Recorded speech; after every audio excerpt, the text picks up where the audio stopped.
واليوم غنشارك معاكم جوج ديال العصيرات، واحد ينسيكم في الاخر في جوج ديال المذاقات اللي مختلفين تيطيحوا اقتصاديين بكميه اللي هي كبيره، وتقدروا تحتفظوا بهم شحال ما بغيتوا، ما تيتبدلش فيهم المذاق. الا كنتوا اول مره تشوفوا القناه، مرحبا بكم والف مرحبا بكم. وقبل ما نبداو الوصفه خليوا لي اللايكات ديالكم، وهنا نبداو الوصفه على بركه الله. هنا غنبدا معكم بالعصير الاول اللي احتاجيت فيه نص كيلو ديال الخيزو. بعد ما غسلته مزيان وحيت ليه النباته، حيت ليه داك الجدر التحتاني، وغادي نقشرو. تقدروا هنا غير تنجروه الا ما بغيتوش تقشروه بهذا الشكل هذا. المهم القياس اللي غنعطيكم هنا غنقول لكم حتى شحال تيخرج من اطرو في الاخر. هنا عاودت قطعته هكا رونديلات. هنا غنديرو في واحد الكاسرونه غير في شويه ديال الماء، الجهد فاش يطيب لينا غير نص طيبه. هنا ما تنخليهش يتسلق تماما، غير نص طيبه صافي. وغسلوه مزيان باش هكا نقدروا نستافدوا حتى من داك الماء ديالو. احتاجيت جوج الحبات ديال الليمون اللي حتى هما غسلتهم مزيان، وهنا غنحكهم في الحكاكه الغليظه. ما توصلوش للحكان القشره البيضاء، راه القشره البيضاء هي اللي تتمرر الذوق. هنا تنحاول بما امكن انني ندور على دوك الحبات ديال الليمون حتى حكيتهم مزيان وحيت ليهم القشره الليمونيه. وفي نفس الوقت استعملت حتى حبه وحده ديال الحامض، حتى هي غسلتها مزيان وحكيت ليها القشره الصفراء وما وصلتش للقشره البيضاء. دوك القشور اللي حكيت زدتهم على داك الخيزو، وغادي نخليهم غير حتى تطلع فيهم الغليه على ما قشرت هاد الحامضه وهاد الليمونات. هنا فاش نقشرها بهذا الشكل هذا، حاولوا بما امكن ما تخليو فيها لا خيوط لا قشره بيضاء لا عظيمات لا حتى شي حاجه، خليو غير اللب بوحدو ديال الليمون وديال الحامض. وحتى الليمون حتى هو راه تنقشرو بنفس الطريقه. تنحاول حتى هو بما امكن نحيد ليه ديك القشره البيضاء ودوك الخيوط، حتى تيبقى غير اللب باش هكا تيبقى لينا العصير وقت طويل بلا ما يمرر الذوق ديالو. اخر حاجه زدت حبه وحده ديال التفاح بعد ما قشرتها حتى هي هكا، وغادي نحيد ليه هذوك العظيمات اللي تيكونوا في الوسط وديك النباته. وكيف تشوفوا معايا من المكونات اللي هما بساطين غنخرجوا كميه تبارك الله كبيره ديال العصير، والمذاق ديالو راه تيجي تيحمر. اهم حاجه راه تيجي منعش بزاف بزاف. هنا فاش جيت نقطع الحامضه ضروري ما تنحيد ليها تاني دوك الخيوط اللي تيكونوا في الوسط، وحتى شي عظيمات هكا لا كانوا ضروري تحيدوهم. كيف قلت لكم حتفضوا غير اللب بوحدو، وحتى الليمون هكاك حتى هو حيت ليه لا كانوا فيه هكا شي عظيمات دوك الخيوط اللي تيكونوا لداخل. هنا درت كلشي في الخلاط الكهربائي.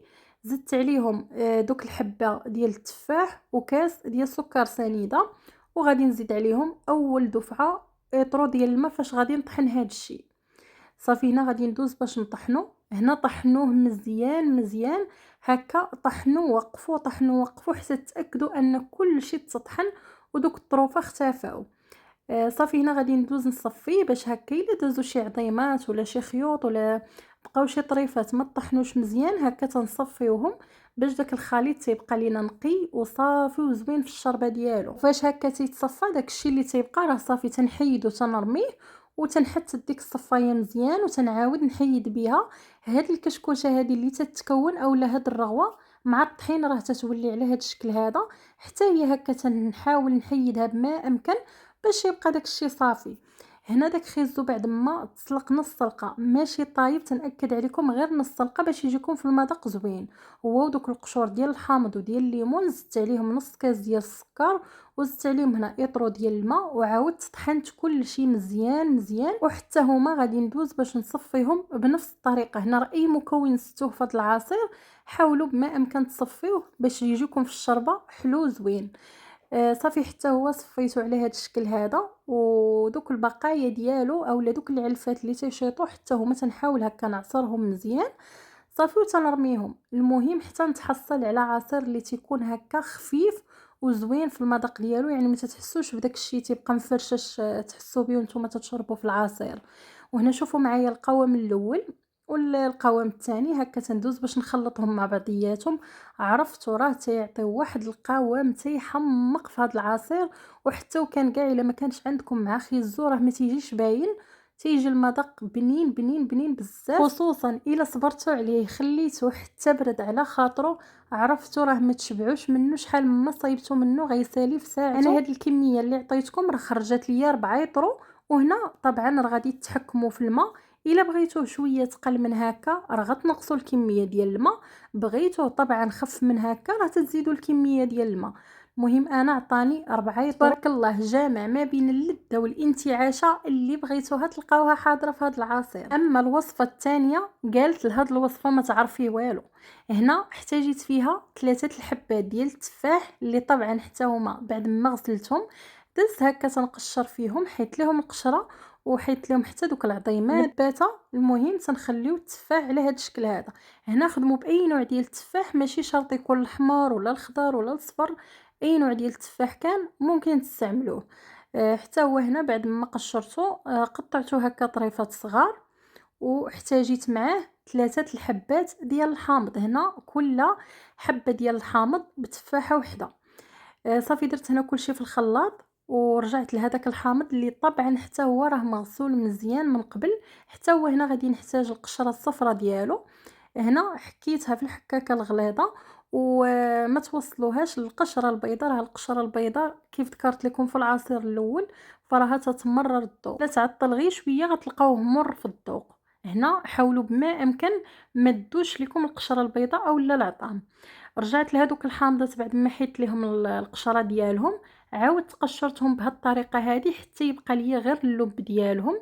قشرتهم حتى هما بنفس الطريقه، وحيت لهم هكا دوك الخيوط اللي تيكونوا في الداخل، حيت لهم دوك العظيمات. وهنا راه تنقي وتنقول ما نقيت باش هكا داك العصير تيجي زوين وما تتكون فيه لا مراره لا والو.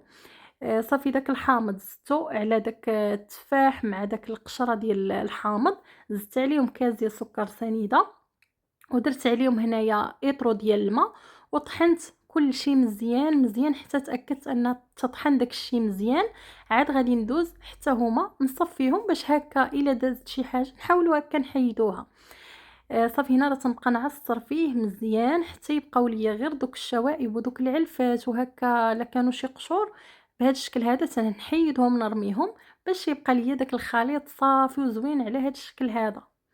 صافي داك الخليط رجعته للخلاط الكهربائي، وزدت عليه هنا 2 الحبات ديال البنان. هنا في هذه المرحله راه ممكن تعوضوا البنان باي فاكهه تتعجبكم، ماشي شرط البنان، اي فاكهه تتعجبكم بغيتوا تدخلوها في هذا العصير غير زيدوها بعينكم مغمضين غيجيكم المذاق تيحمق. انا كان عندي موجود غير البنان ودرت غير البنان، منها تيزيد يتقل شويه داك العصير ومنها تيعطي المذاق زوين بزاف. صافي عاودت هنا صفيت المره الثانيه بنفس الطريقه. صافي وداك الشيء ثاني اللي تيبقى في الصفايات نحيد وتنرميه باش يبقى ليا هكا العصير زوين.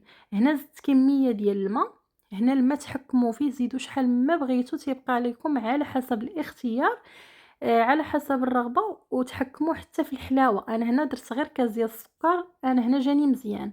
ممكن تحكموا في الحلاوه تنقصوها او تزيدوها تيبقى لكم على حسب الذوق ديالكم.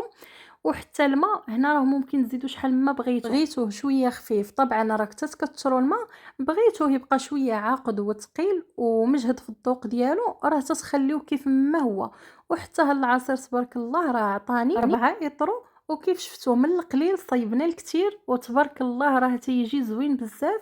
وهكا واخا تحتفظوا به في الثلاجه تيبقى حتى ل3 ايام 4 ايام ما تيوقع ليه والو، ما تيتبدلش في المذاق، تيبقى منعش وزوين تيحمق وتيروي العطش. جربوه وإلا جربتوه بالصحه والراحه. اما الا كنتوا اول مره تشوفوا القناه مرحبا بكم والف مرحبا بكم.